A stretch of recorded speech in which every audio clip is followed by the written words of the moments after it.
জয় জগৎবন্ধু, জয় শ্রী গুরুদেব, জয় শ্রী রাধে।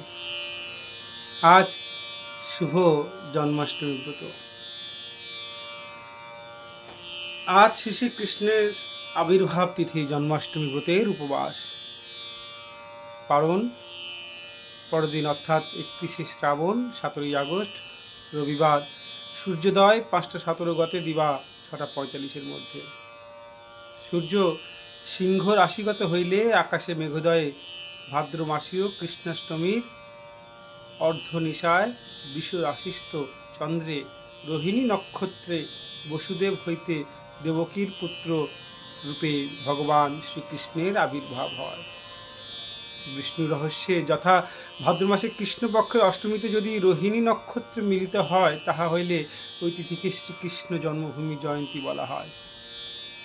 জন্মাষ্টমীতে উপবাস করিয়া ভক্তি সহকারে গোবিন্দের পূজা করিলে তিনি বাল্যে, কৌমারে, যৌবনে ও বৃদ্ধকালে সঞ্চিত পাপ ও সপ্ত জন্মার্জিত পাপ ও সমূহ বিনষ্ট হয়। এই জন্মজয়ন্তীতে উপবাসপূর্বক হরি পূজা করিলে শত জন্মকৃত পাপও বিনষ্ট হয়।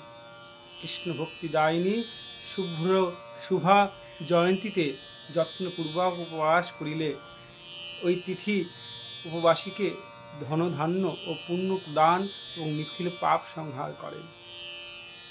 ব্রহ্মপুরাণে সূতোক্তিতে যথা কৃষ্ণাষ্টমী বৈষ্ণবী তিথি বলিয়া অভিহিত। কলিকালে যে সমস্ত ব্যক্তি ওই বিষ্ণু তিথিতে উপবাস ও জাগ্রত থাকিয়া হরিকে পূজা করেন, তাহাদিগকে কদাপি ভীষণের সংসার ও ভয়ে ভীত হইতে হয় না। তাহারা যে স্থানে বাস করেন, কলির কলিও সেখানে থাকিতে সক্ষম নহে। তাহারা যে স্থানে বাস করেন সেখানে যখন প্রত্যক্ষ সনাতন পুরুষ হরি ওই তিথিতে ভূতলে অবতীর্ণ হইয়াছেন, তখন ওই তিথি যে মুক্তিদা হইবে, ইহাতে আর আশ্চর্য কি? পদ্মপুরাণে যথা সম্পূর্ণ অষ্টমী যদি মুহূর্ত মাত্র রোহিণীর সঙ্গে সংযুক্তা হয়, আর যদি উহা নবমীর সহিত মিলিয়া হয়, তবে উহা কোটিকুলের মুক্তিদায়িনী তিথি। কিন্তু সপ্তমী সংযুক্তা অষ্টমীতে উপবাস হইবে না। সেই দিন রোহিণী নক্ষত্র থাকিলেও ব্রতর বিধেয় নহে। সূর্যোদয়ের পরে যদি সপ্তমী থাকে এবং পরে যদি অষ্টমী শুরু হয়, তবে উহা সপ্তমী বিদ্যা অষ্টমী। ওই অষ্টমী তিথি ব্রতযোগ্য নহে। সপ্তমী বিদ্যা না হইলে পরবর্তী নবমীর সহিত সংযুক্তা হইলে ওই অষ্টমীকে শুদ্ধাষ্টমী বলা হয়। শুদ্ধাষ্টমীতে অহোরাত্র মধ্যে যে কোনো সময় যদি মুহূর্তমাত্র রোহিণী নক্ষত্র থাকে, তবে সেই দিনই উপবাস করিতে হইবে। রোহিণী সংযুক্ত অষ্টমী যদি সপ্তমী বিদ্যা হয়, তাহা ব্রতযোগ্য হইতে পারে না। পরের দিন যদি অষ্টমী থাকে অথচ রোহিণী নক্ষত্র না থাকে, তথাপি কেবল অষ্টমীতেই উপবাস বিধেয়। পদ্মপুরাণে স্বর্গখণ্ডে মহারাজ দিলীপের প্রশ্নের উত্তরে বশিষ্ঠ মুনি বললেন, পুরাকালে চিত্রসেন নামে এক মহাপাপ পরায়ণ রাজা ছিলেন।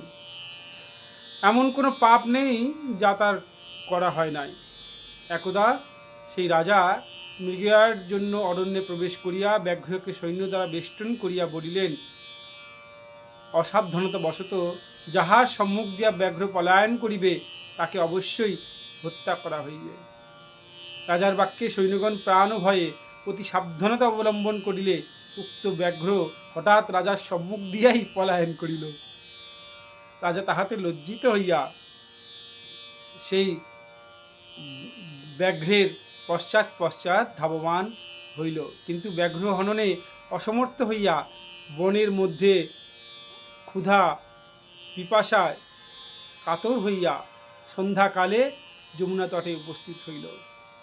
সেই দিন রোহিণী নক্ষত্র সংযুক্ত জন্মাষ্টমী তিথি বাসর ছিল। এই নরাধীপ উক্ত দিবসে স্বর্গ কন্যাগণ সুশোভন ধূপ দ্বীপ উপহার, গন্ধ পুষ্প মনোহর, কুঙ্কুমাদি দ্রব্য নানাবিধ উপহার এবং বহুগুণ অন্ন ভক্ত দ্বারা যমুনা তটে ব্রত করিতেছিলেন। তাহা দেখিয়া রাজার মন আকৃষ্ট হইল এবং তথায় গমনপূর্বক কহিল, হে কামিনীগণ, অন্নাভাবে আজ আমার প্রাণ নিশ্চয়ই চলিয়া যাইবে, এই ক্ষুধার্তকে তোমরা অন্ন দান করো।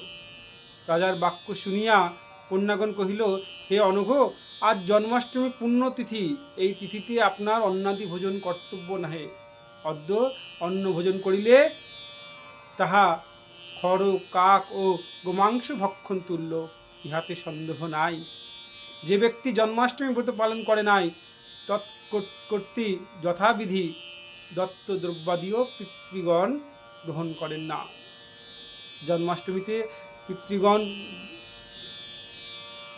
এই অন্ন গ্রহণ করেন না। এই জন্মাষ্টমীতে ভোজন করিলে সমস্ত পিতৃগণ পাতিত হন। দেবকন্যাগণ মুখে রূপে এরূপ কথা শুনিয়া রাজা তখন কিঞ্চিত গন্ধপুষ্প উপহার আনিয়া হর্ষ মনে তাহাদের সহিত ব্রত উদযাপন করিল। এই ব্রতের প্রভাবে সেই রাজা চিত্রসেন পিতৃগসহ হরিধামে গমন করিলেন। অতএব সকল কল্যাণকামী জনগণের কাছে অনুরোধ, আপনারা এই ব্রত পালন করে নিজ কল্যাণ সাধন করুন এবং ইহা সবাইকে জানিয়ে তাদেরকে এই ব্রত পালন করিয়ে জগৎপিতা ভগবান শ্রীকৃষ্ণের সুখ বিধান করুন। জয় শ্রী রাধে রাধে।